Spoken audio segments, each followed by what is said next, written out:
Hey guys, welcome back to Vintage Halloween. I hope everyone's staying safe out there. It's a crazy, crazy world right now.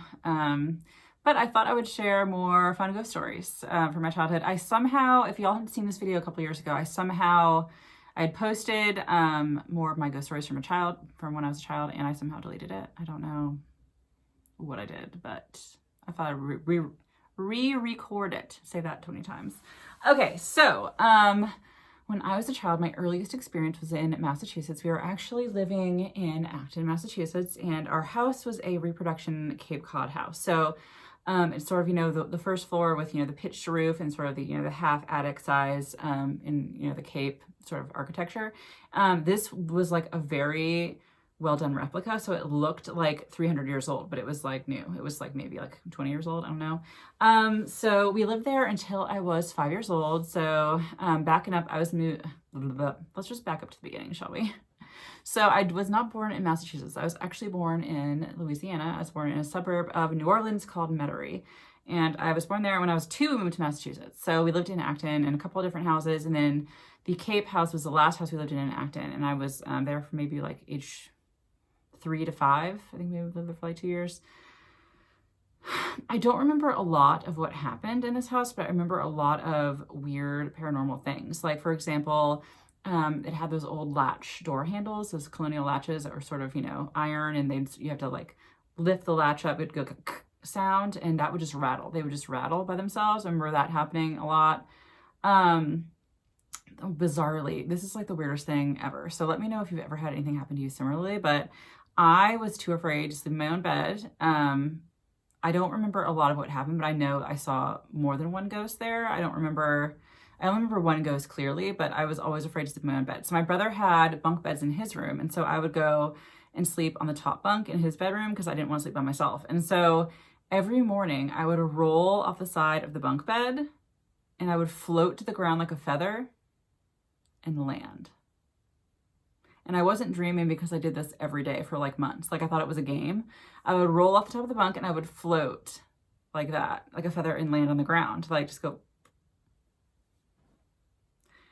Yeah, it's weird. It's weird. It wasn't a dream because I did it every day, and I didn't think anything of it really at that time. Because when you're like 4 years old, you're like, oh, this is fun. Like I'm defying the laws of gravity. It makes no sense, but let's just do it. It's a fun game. So that was something that was very bizarre. When I think back about that, I'm like, what the heck? Like, I don't know what was going on there. Like, I don't know. I have no idea what's going on there. I would spend a lot of time in the basement too. I have very vague memories of most of it. The most terrifying experience though, was my first full body apparition that I saw like in the middle of my house. So this house, like it didn't have that many creepy vibes. Like I wasn't really creeped out by it. It sort of come and go in passing, but I was such a small child. I didn't really register creepy vibes. I just sort of, thought of that sort of, just what's there. So this night my brother had gotten this book in the mail, and I think it was about like fishing, or it was some sort of like sportsman's book. And, he was actually a professional athlete. My brother was in the minor leagues in baseball. He was in all levels of, AAA, single A, went to all levels. He actually struck out Albert Pujols. Pujols, is that how you say it? He was a pitcher in baseball. So my brother was a big sports fanatic, and still is. He loves it. And so this book was, I guess, like so exciting. I don't know what was about this book. So he's 2.5 years older than me. So I was around 4. He was gonna be like 6.5. So, or 7, I guess, I don't know. So he forgot this book, and he had to run down and get this book, and it was time to go to bed. And so, I went down with him to get the book. And when we walked into the living room, so it was the kitchen and the sort of the dining area, and there was another little living room, and he left the book, I think, on the dining room table. It was sort of like the kitchen table, because we had a formal dining room, and then we had like the kitchen. And so it was on the kitchen table, and we walked into that room. There was an apparition walking through the door, the outside door, the back door.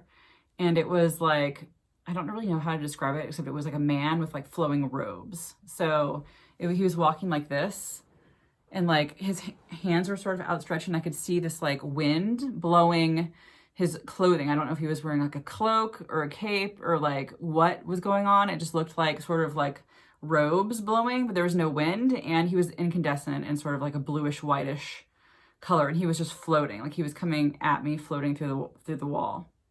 Just like this, like floating through the wall. So of course I was like, oh my gosh, like what is that? I was freaking out.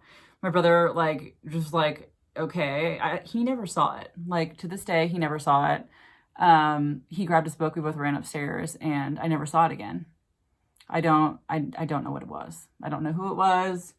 I never got any information about him. I mean, I was 4 at the time. So, I mean, I was traumatized. I don't know what that was.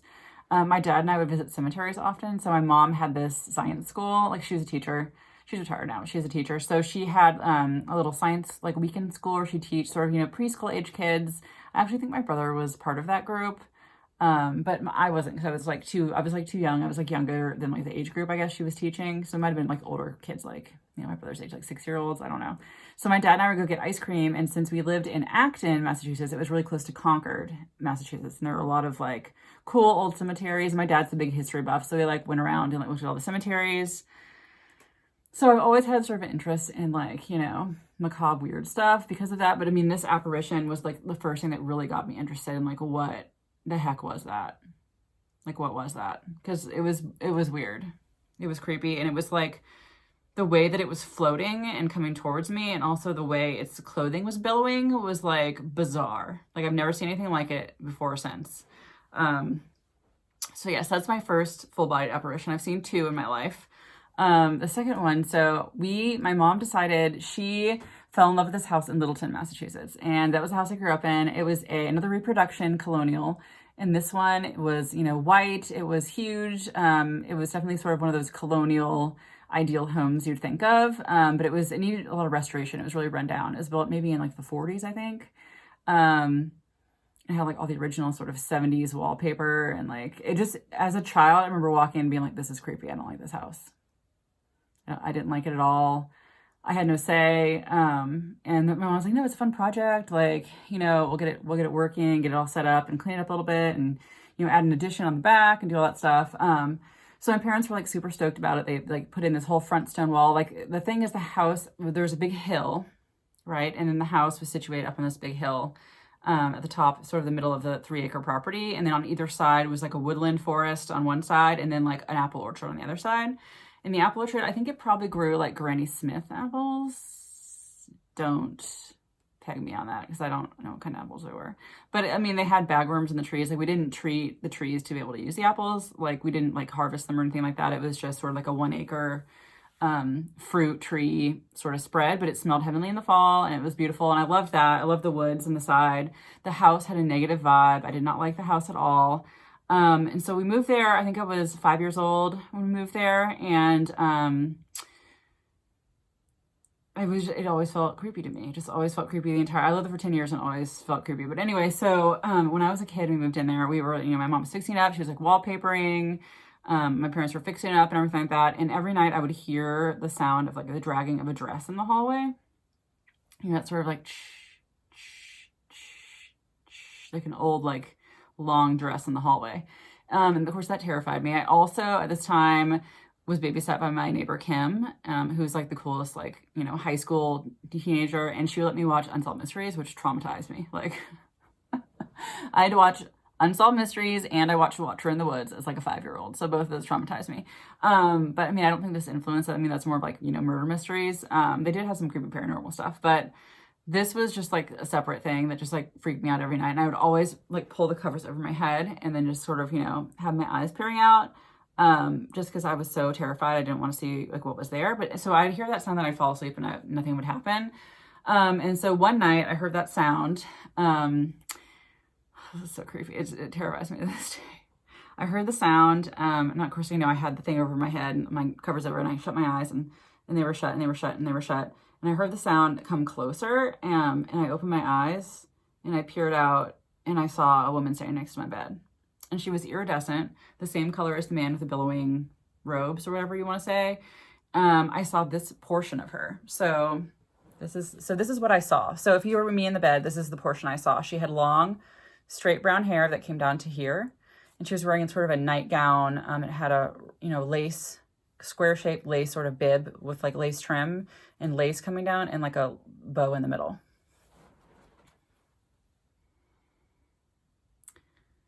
I was convinced this was a woman. I was terrified. I was like, please God, save me, save me, save me, save me. I had the, you know, the bed clothes wrapped around my face, and I was like peering out. it was just enough so that this whole section of my face was like clear. And all I saw was just right next to the bed. And so I closed my eyes, and she was gone. When I opened my eyes again, and I ran to my parents' room. I'm like, I just saw this. And they're like, oh, you were dreaming. I wasn't dreaming. So thinking about it later on, like, she would have had to have been standing between floors for me to see that portion.